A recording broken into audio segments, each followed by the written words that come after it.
সুপ্রিয় দর্শক, আসসালামু আলাইকুম। আজকের পর্বে আমি আপনাদের তৈরি করে দেখাচ্ছি ভাতের চাল দিয়ে পোলাও চালের মতো ঝরঝরে ভুনা খিচুড়ি। আজকে আমি ভাতের চাল দিয়ে ঝরঝরে ভুনা খিচুড়ি রান্না করেছি, খেতে খুবই মজার হয়েছিল। আপনারা চাইলে বাসায় এটা ট্রাই করতে পারেন। আর কথা বাড়াচ্ছি না, এবার চলে যাচ্ছি রান্নায়।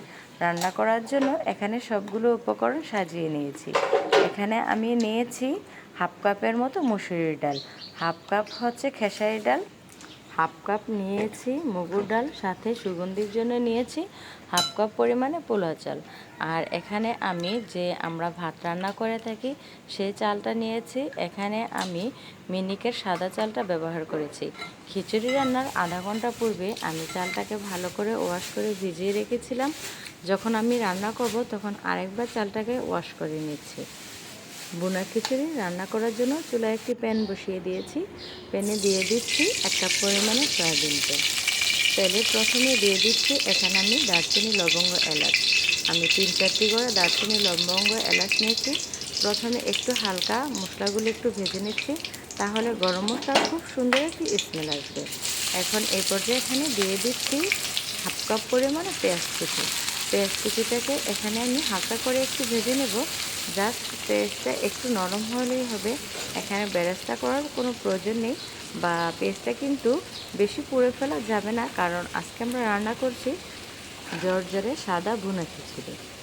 পেঁয়াজটা যখন এরকম হয়ে আসবে এই পর্যায়ে প্রথমে এখানে আমি চালগুলো দিয়ে দিচ্ছি।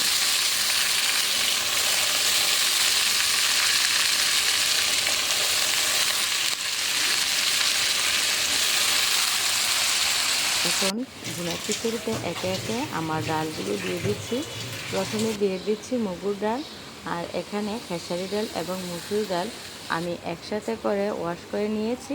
এই তো 2 কাপ দিয়ে দিচ্ছি। সাথে দিয়ে দিচ্ছি 7-8টি কাঁচামরিচ, ঝালটা আপনারা আপনাদের পছন্দ অনুযায়ী দিবেন। আর এখানে আমি দিয়ে দিচ্ছি আদা রসুনের পেস্ট। এখানে আমি আদা, রসুন, পেঁয়াজ এবং কাঁচামরিচ, ধনিয়া পাতা একসাথে ব্লেন্ড করে রেখেছিলাম। দিয়ে দিচ্ছি স্বাদ মতো লবণ। এই তো সম্পূর্ণ উপকরণগুলো আমার দেওয়া হয়ে গেছে। এখন আমি ভুনা খিচুড়িটাকে ভালো করে নাড়াচাড়া করে এই তেলে একটু ভালো করে ভেজে নেব।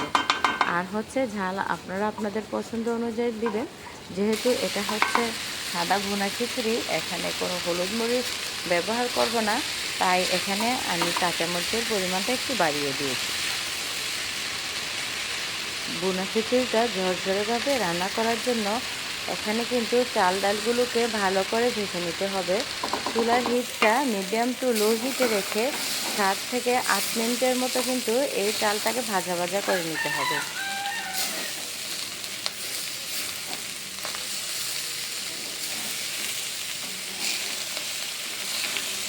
চালগুলোকে আমি ভালো করে ভাজা ভাজা করে নিচ্ছি। মানে যখন বুঝতে পারবেন যে চাল আর ডাল আলাদা হয়ে গেছে এবং ওদের মিশ্রণ থেকে খুব সুন্দর একটি শব্দ আসছে, তখন বুঝে নিতে হবে যে চাল আর ডাল ভাজা ভাজা হয়ে গেছে। চাল আর ডাল ভাজা হয়ে গেলে এখানে খিচুড়ি রান্নার জন্য দিয়ে দিচ্ছি পরিমাণ মতো গরম পানি। এখানে কিন্তু পানির পরিমাণটা একটু বাড়িয়ে দিতে হবে, যেহেতু এটা ভাতের চাল দিয়ে ভুনা খিচুড়ি, তাই পোলাও চালের মাপে পানি দেওয়া যাবে না। পোলাও চাল থেকে একটু বাড়িয়ে পানি দিতে হবে। ভুনা খিচুড়িটাকে ভালো করে নাড়াচাড়া করে মিশিয়ে খিচুড়িতে ঢাকনা দিয়ে দিচ্ছি। ঢাকনা দিয়ে 5-6 মিনিটের মতন জাল করার পর যখন খিচুড়িতে এইরকম বলক উঠে যাবে, সেই পর্যায়ে এখানে দিয়ে দিচ্ছি হাফ কাপ পরিমাণে পোলাও চাল। পোলাও চাল দিলে খিচুড়ি থেকে খুব সুন্দর একটি স্মেল আসবে। খাবার সময় বোঝা যাবে না যে এটা ভাতের মোটা চাল দিয়ে রান্না করেছি। এই পর্যায়ে ভুনা খিচুড়িতে দিয়ে দিচ্ছি আমার হাতের তৈরি একটি স্পেশাল মশলা। এই মশলাটা এখানে আমি 1.5 চা চামচ পরিমাণে দিয়েছি। এতে করে ভুনা খিচুড়ির টেস্টটা দ্বিগুণ পরিমাণে বেড়ে যাবে। আর এই মশলাটা আমি হাতে তৈরি করেছি। তৈরি করার সময় এখানে আমি দিয়েছি কাবাব চিনি, সাদা গোলমরিচ, কালো গোলমরিচ, সাথে শাহি জিরা, জয়ফল, জয়িত্রী, আর সাথে এখানে কিছু গরম মশলা দিয়েছি। আর এগুলোকে আমি শুকনো খোলায় হালকা করে একটু টেলে নিয়েছি। এই তো তারপরে ব্লেন্ডার করে নিয়েছি। ভুনা খিচুড়িতে আমি আবারও ঢাকা দিয়ে দিচ্ছি এই পর্যায়ে চুলার হিটটা মাঝারি থেকে লো হিটে রাখছি। মাঝারি থেকে লো হিটে আমি 10 মিনিটের মতো ভুনা খিচুড়িটা জাল করে নিয়েছি। এখন ঢাকনা উঠিয়ে আমি আবারও ভুনা খিচুড়িটা নাড়াচাড়া করে নিচ্ছি। এই পর্যায়ে কিন্তু ভুনা খিচুড়ির ঝোলটা মাখো মাখো হয়ে এই তো খিচুড়ি গায়ে গায়ে লেগে আছে। এরকম হলে এই পর্যায়ে খিচুড়িটাকে দমে বসিয়ে রাখতে হবে। এখন আমি খিচুড়িটাকে দমে বসিয়ে রাখছি। যখন খিচুড়িটাকে এভাবে দমে বসিয়ে রাখবো তখন অবশ্যই প্যানের নিচে একটি তাওয়া দিয়ে নেব। তাওয়া দিয়ে আমি 20 মিনিটের মতো খিচুড়িটাকে দমে বসিয়ে রাখবো। ভুনা খিচুড়িটাকে এইভাবে 20 মিনিটের মতো দমে বসিয়ে ভালো করে ফুটিয়ে নিতে হবে। দমে বসিয়ে ভুনা খিচুড়িটা ফুটালে খিচুড়িটা ঝরঝরে হবে, কিন্তু ভিতর থেকে চাল এবং ডাল সিদ্ধ হয়ে আসবে। যখন ভুনা খিচুড়িটা দমে বসিয়ে রাখবো তখন কিন্তু অবশ্যই প্যানের নিচে একটি তাওয়া দিয়ে নেব। তাওয়া দিলে ধীরে ধীরে ভুনা খিচুড়িটা দমে ফুটবে। এখন আমি আবারও ভুনা খিচুড়িতে ঢাকা দিয়ে দিচ্ছি 20 মিনিটের মতো। এই পর্যায়ে কিন্তু আমি আর খিচুড়িটা কোনো নাড়াচাড়া করব না, দমেই বসিয়ে রাখবো 20 মিনিট। 20 মিনিট পর ফিরে আসলাম। এখন ঢাকনাটা উঠিয়ে আপনাদের দেখিয়ে দিচ্ছি যে আমার এই ভুনা খিচুড়িটা কতটা ঝরঝরে হয়েছে। আর আমি যখন ভুনা খিচুড়ির ঢাকনাটা উঠিয়েছিলাম তখন কিন্তু আমার পুরো বাসাটা ভুনা খিচুড়ির সুন্দর একটি সুঘ্রাণে ভরে গিয়েছে। এই তো এখন আমি আপনাদের খুব কাছ থেকে দেখিয়ে দিচ্ছি যে আমার ভুনা খিচুড়িটা কতটা ঝরঝরে হয়েছিল। এই ভুনা খিচুড়িটা দেখতে যতটা না সুন্দর হয়েছিল, খেতে কিন্তু মাশাআল্লাহ তার থেকে বেশি মজার হয়েছিল।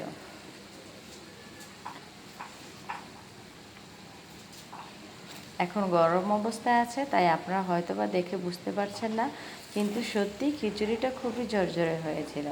খিচুড়িটা এইভাবে নাড়াচাড়া করতে করতে আমি আমার দর্শকদের উদ্দেশ্যে বলে নিচ্ছি, আমার আজকের ভুনা খিচুড়ির রেসিপিটা যদি আপনাদের কাছে একটুখানি ভালো লেগে থাকে তাহলে প্লিজ একটি লাইক দিতে ভুলবেন না। আর যদি একটু বেশি ভালো লেগে থাকে তাহলে প্লিজ সাবস্ক্রাইব করে পাশেই থাকবেন। এই তো সম্পূর্ণভাবে রেডি হয়ে গেল আমার ঝরঝরে ভুনা খিচুড়ি। এখন আমি আপনাদের দেখিয়ে দিচ্ছি যে কতটা পারফেক্টভাবে তৈরি হয়েছে আমার এই ভুনা খিচুড়িটা। হাত দিয়ে চাপ দিলে এই তো চাল আর ডালটা গলে যাচ্ছে, কিন্তু এইভাবে আস্ত রয়েছে। আমি একটু মুখে দিয়ে ট্রাই করে দেখলাম যে সব কিছু ঠিকঠাক আছে নাকি না। মাশাআল্লাহ খুবই মজার হয়েছে আমার এই ঝরঝরে ভুনা খিচুড়ি। এখন ভুনা খিচুড়িতে আরেকটু স্ট্রং ফ্লেভার আনার জন্য এখানে আমি ভুনা খিচুড়িটাকে একটু বাগার দিয়ে দিচ্ছি। আজকে আমি বাগার দিচ্ছি শুধুমাত্র রসুন দিয়ে। রসুনের ফ্লেভারটা আমার খুবই পছন্দের। আর যে কোনো রান্নার শেষে যদি এইভাবে একটু রসুন ভাজা ভাজা করে দেওয়া যায় তাহলে কিন্তু ওই রান্নার স্বাদটাই আরেকটু বেড়ে যায়। আমি এখানে একটি রসুন একটু হালকা করে ভেজে নিয়েছি। ভাজার পরে এখানে আমি রসুনগুলো দিয়ে দিচ্ছি। আপনারা চাইলে শুধু উপর থেকে রসুনগুলো দিতে পারেন, সাথে তেলটা নাও দিতে পারেন। আমি শুধু উপর থেকে রসুনটা দিয়েছি। এখন আবারও আমি ভুনা খিচুড়ির সাথে ভালো করে নাড়াচাড়া করে নিচ্ছি। এইভাবে এখন রসুনটা ভালো করে নাড়াচাড়া করে ভুনা খিচুড়ির সাথে মিশালেই তৈরি হয়ে গেল ভাতের চাল দিয়ে ঝরঝরে মজাদার ভুনা খিচুড়ি। এই ভুনা খিচুড়িটা কিন্তু আমি সাদা রেখেছি, এখানে কোনো হলুদ মরিচের ব্যবহার করিনি, কিন্তু তারপরও খেতে কিন্তু অসম্ভব মজার হয়েছিল। আমি যখন বয়স দিচ্ছিলাম তখন কিন্তু অলরেডি ভুনা খিচুড়িটা আমার খাওয়া হয়ে গেছে। নিজের রান্না বলে বলছি না, ভুনা খিচুড়িটা অসম্ভব মজার হয়েছিল। আপনারা যারা আজকে আমার এই ভিডিওটি দেখছেন চাইলে ভুনা খিচুড়িটা ট্রাই করতে পারেন।